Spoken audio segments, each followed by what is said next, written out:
صبر کی اہمیت۔ یہاں تک 16 اقسام کا ذکر ختم ہو گیا۔ اب یہ یاد رکھیے کہ صبر ایمان کے لیے ایسا ہی ہے جیسا کہ سر بدن کے لیے ہے۔ بدن پر سر نہ ہو تو زندگی کہاں؟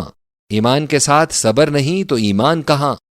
سیدنا عمر فاروق رضی اللہ عنہ کا قول ہے، خیر عیش ادرکناہ بالصبر، صحیح حدیث میں ہے، عجبا لامر المؤمن ان امرہ کلہ لہ خیر وليس ذلك لأحد إلا لمؤمن إن أصابته سراء شكر فكان خيرا له وإن أصابته ضراء صبر فكان خيرا له۔ مومن کی حالت بھی عجب سی ہے، یعنی اس کی حالت سراپا خیر ہے، اور یہ بات مومن کے سوا کسی دوسرے کو حاصل نہیں۔ اگر اسے کوئی شے خوش کرنے والی حاصل ہوتی ہے تو وہ شکر کرتا ہے اور یہ اس کے لیے بہتر ہوتا ہے، اور اگر اسے کوئی شے ضرر رساں پہنچتی ہے تو صبر کرتا ہے، اور ایسا کرنا ہی اس کے لیے بہتر ہوتا ہے۔ صبر کے معنی واضح ہو کہ صبر کے لغوی معنی حبس یعنی روک کے ہیں۔ محاورہ ہے، قتل فلان صبرا، فلاں شخص باندھ کر مارا گیا۔ آیت ذیل میں بھی یہی معنی ہے۔ واصبر نفسك مع الذين يدعون ربهم بالغداة والعشي يريدون وجهه۔ سورہ کہف۔ اپنے آپ کو ان لوگوں کے ساتھ ساتھ رکھیے جو اپنے رب کو صبح و شام پکارا کرتے ہیں اور صرف اسی کی ذات کے خواستگار ہوتے ہیں۔ اصطلاح میں صبر کو اس لیے صبر کہتے ہیں کہ اس میں بھی دل کو گریہ و زاری سے اور زبان کو شکوہ سے اور جوارح کو بے قراری سے روک لینا ہوتا ہے۔ صبر کی اصناف، معنی بالا کو ذہن میں رکھتے ہوئے یاد رکھو کہ صبر کی 3 اصناف ہیں۔ صنف اول، اطاعت الہی پر صبر۔ صنف دوم، مشیت الہی پر صبر۔ صنف سوم، امتحان الہی پر صبر۔ صنف اول و دوم میں انسان کے کسب کا بھی دخل ہے، مگر صنف سوم میں کسب انسانی کو کوئی دخل نہیں۔ سیدنا یوسف علیہ السلام کے حالات پر غور کرتے ہوئے کہہ سکتے ہیں کہ باپ کی جدائی پر صبر اور چاہ میں گرا دیے جانے پر صبر بھی مقامات صبر میں سے ہیں، مگر امرأۃ العزیز کی بات پر انکار کرنا صبر کی اعلیٰ قسم تھا، خصوصاً جب امور ذیل کو بھی زیر نظر رکھا جائے۔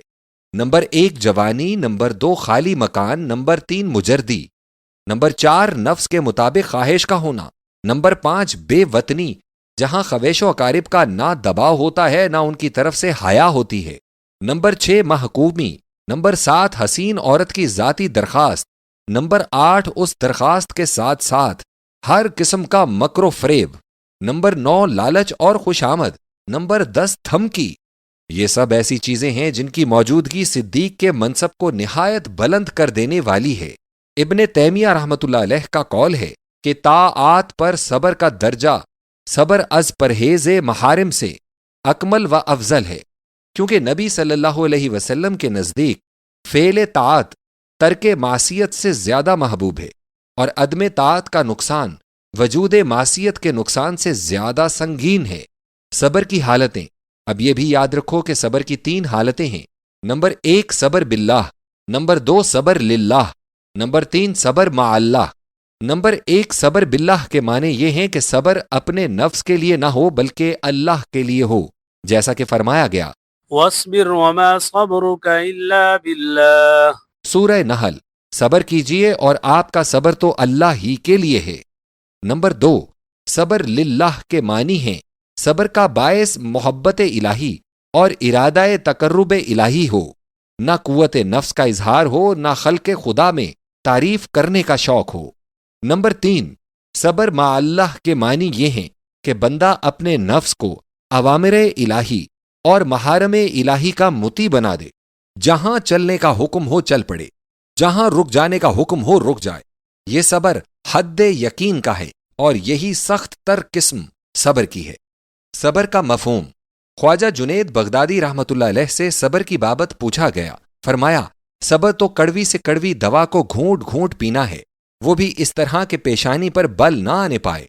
یحییٰ بن معاذ رضی اللہ عنہ کہتے ہیں کہ زاہدین کے صبر سے محبین کا صبر زیادہ سخت ہوتا ہے، یعنی یار سے صبر ہونا بہت زیادہ تعجب کا موجب ہے۔ الصبر يحمد في المواطن كلها الا عليك فانه لا يحمد۔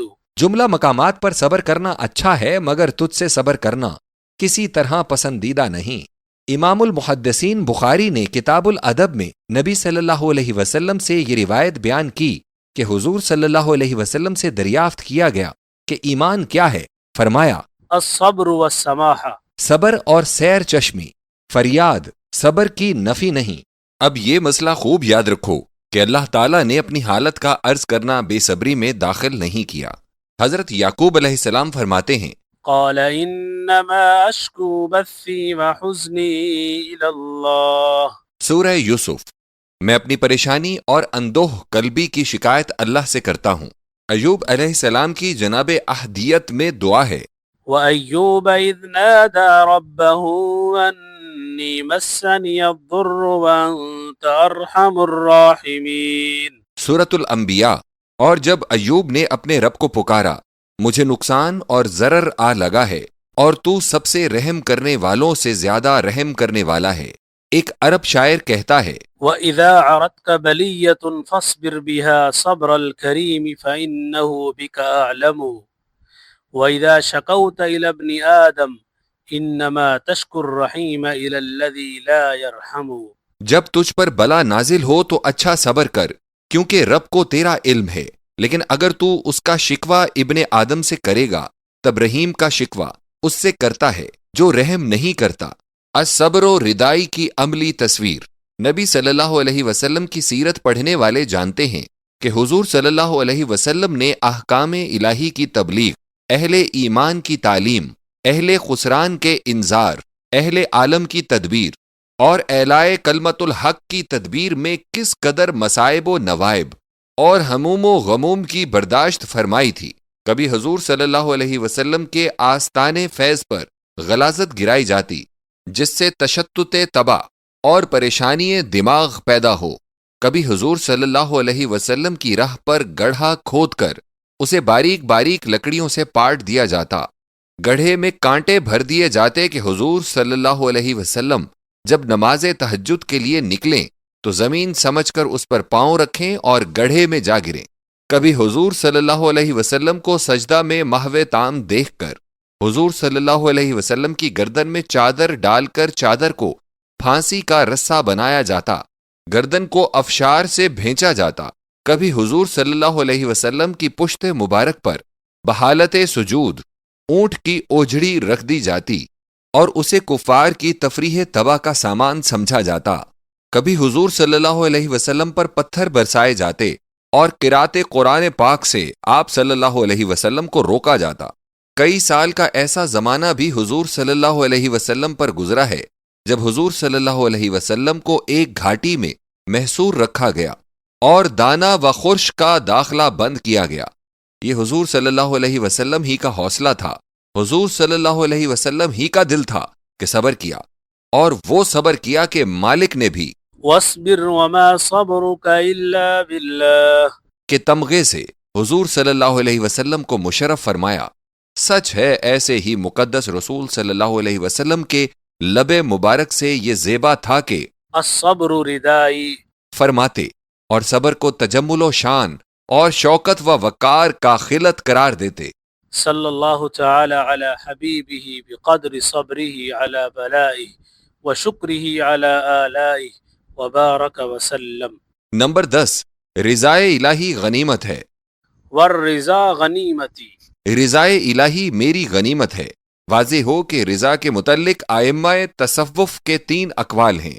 نمبر 1، اہل خراسان کہتے ہیں کہ رضا بھی مقامات میں سے ایک مقام کا نام ہے اور انتہائے توکل یہی ہے، اور اس مقام کو بندہ اکتساب سے حاصل کر سکتا ہے۔ نمبر 2، اہل عراق کہتے ہیں رضا من جملہ احوال ہے، یہ مقاصب میں سے نہیں بلکہ مواہب میں سے ہے۔ نمبر 3، تیسرے گروہ نے ہر 2 اقوال کو جمع کر دینا چاہا۔ وہ کہتے ہیں کہ رضا ابتدائی درجے میں اکتسابی ہے اور من جملہ مقامات ہے، اور انتہائی درجے میں محض عطیہ ربانی ہے، لہذا من جملہ احوال ہے۔ گروہ اول کی دلیل یہ ہے کہ اللہ تعالیٰ نے اہل رضا کی مدح و ثنا فرمائی اور اس صفت کے لیے شوق دلایا۔ اگر یہ مقام اکتسابی نہ ہوتا اور مقدور بشری سے باہر ہوتا تو ایسا نہ کیا جاتا۔ نبی صلی اللہ علیہ وسلم نے فرمایا ہے ذاق طعم الایمان من رضی باللہ ربا وبالاسلام دینا وبمحمد رسولا۔ ترجمہ: ایمان کا ذائقہ اس شخص نے چکھا جو اللہ کے رب ہونے پر، اسلام کے دین ہونے پر اور محمد صلی اللہ علیہ وسلم کے رسول ہونے پر راضی ہو گیا۔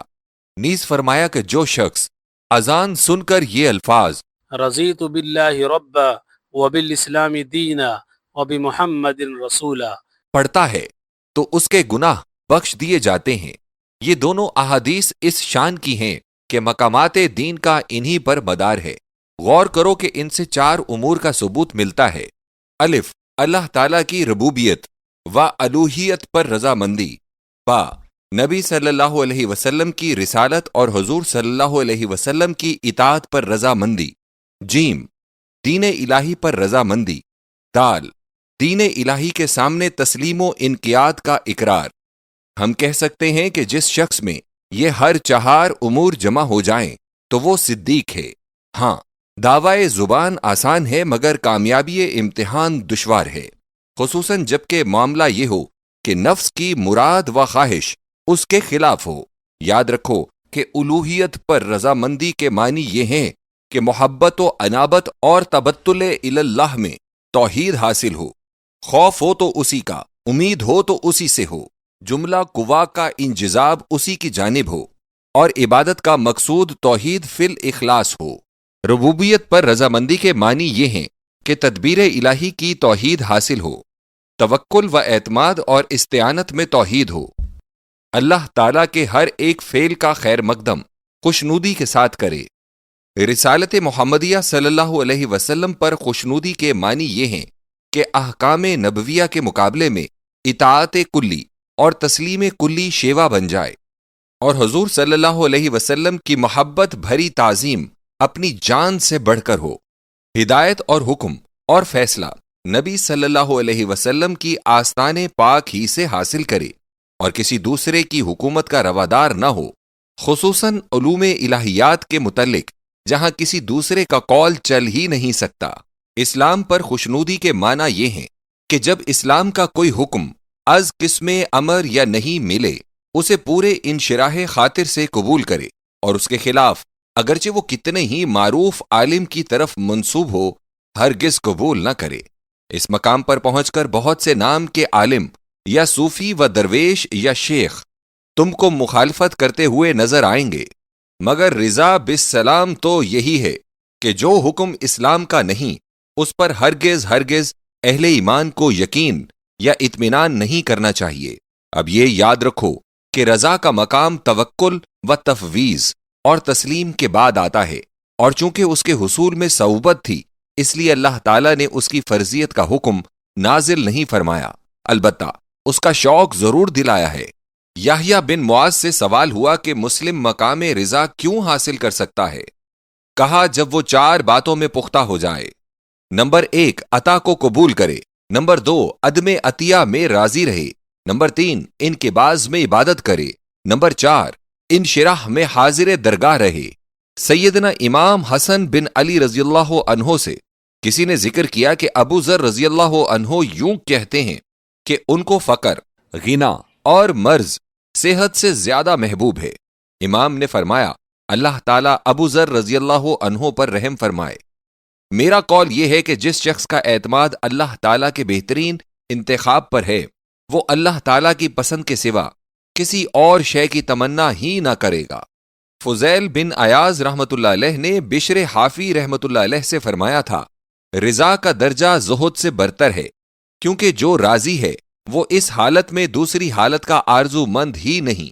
امیر المومنین حضرت عمر فاروق رضی اللہ عنہ نے ابو موسیٰ اشعری رضی اللہ عنہ کو لکھ کر بھیجا تھا الخیر کلہ فی الرضا فإن استطعت ان ترضى وإلا فاصبر۔ رضا میں تو سراپا خیر ہے، اگر تم میں استطاعت ہے تو اس درجے میں رہو ورنہ صبر کیا کرو۔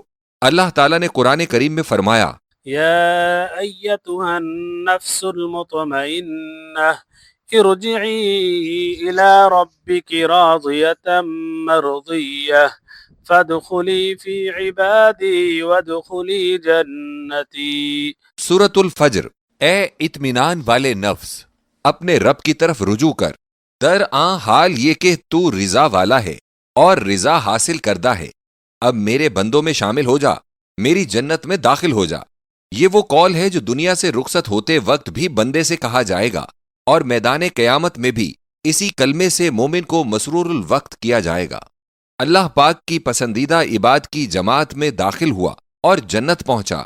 ہر دو انعام راضی و مرضی ہونے کی صفت پر ہیں۔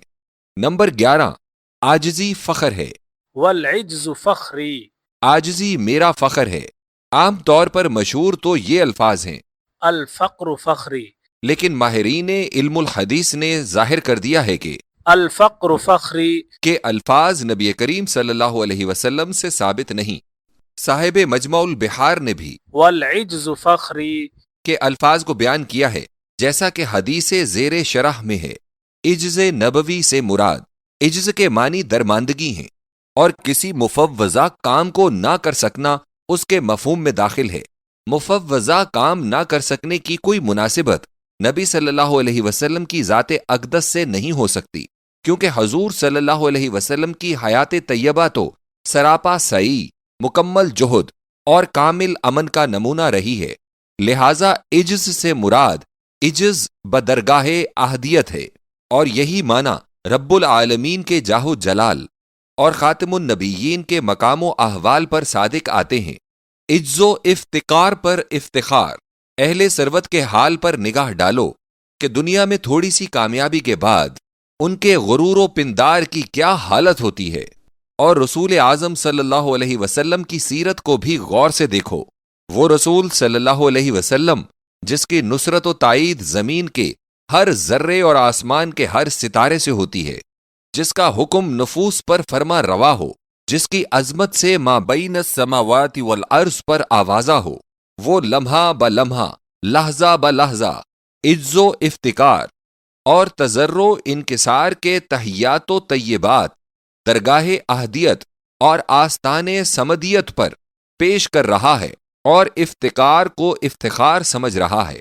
نبی صلی اللہ علیہ وسلم کی سکھلائی ہوئی دعاؤں کے کلمات زاکیات کو دیکھو، جن سے غفلت قلب کافور اور حجاب روح دور ہو جاتا ہے، کہ غافل سے غافل شخص کا دل بھی جاگ اٹھتا ہے اور بے اختیار سطوت الہی اور احتشام لم یزلی کے سامنے جھک پڑتا ہے۔ نمونے کے طور پر ایک دعا کا اندراج کیا جاتا ہے۔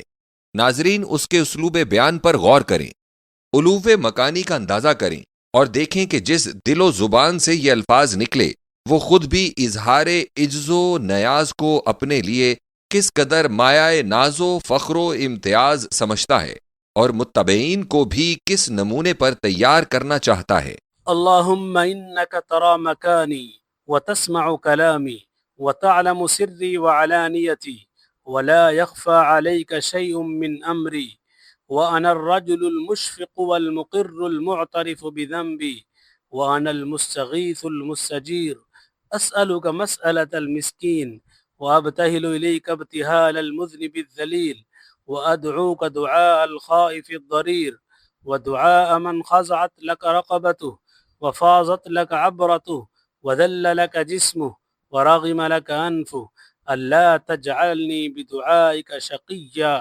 وَكُلِّ رَؤُوفَ الرَّحِيمَ یا خیر المسئولین ویا خیر المعطین۔ ترجمہ: یا اللہ، تو مجھے میری جگہ پر دیکھ رہا ہے اور میرا کلام سن رہا ہے، میری پیدا و پنہاں کو خوب جانتا ہے، میری کوئی بات بھی تجھ سے پوشیدہ نہیں، میں تو کانپنے والا ڈرنے والا ہوں، میں اپنی کمزوری کا اقرار و اعتراف کرتا ہوں، میں تو فریادی اور پناہ کا خواہاں ہوں، تجھ سے مسکین بن کر سوال کرتا ہوں، گناہ گار ذلیل کی طرح تیرے سامنے چلا رہا ہوں، نابینا و خوف زدہ کی طرح مدد کی پکار کرتا ہوں۔ میری پکار اس شخص کی سی ہے جس کی گردن نیچی ہو، جس کی آنکھوں سے آنسو روا ہوں، جسم جھک گیا ہو اور ناک زمین پر رگڑ رہا ہو۔ اے معبود، مجھے محروم نہ رکھنا، میرے ساتھ رافت اور رحم کا برتاؤ کرنا۔ اے مالک، تو سب سے بڑھ کر فریاد رس ہے، تو سب سے بڑھ کر جود و عطا کرنے والا ہے۔ اللہ اکبر۔ یہ معرفت کا وہ سبق ہے کہ اگر کوئی اہل ایمان دل و زبان کے اس عجز و بیان کے ساتھ بارگاہ منان میں حاضر ہو تو ضرور ہے کہ رحمت اس کی دستگیری فرمائے۔ محبت اس کی شمع راہ بنے، اخلاص و صداقت اسے خاک سے اٹھا کر کرسی قبول و عزت پر بٹھلائے۔ فطوبى لهم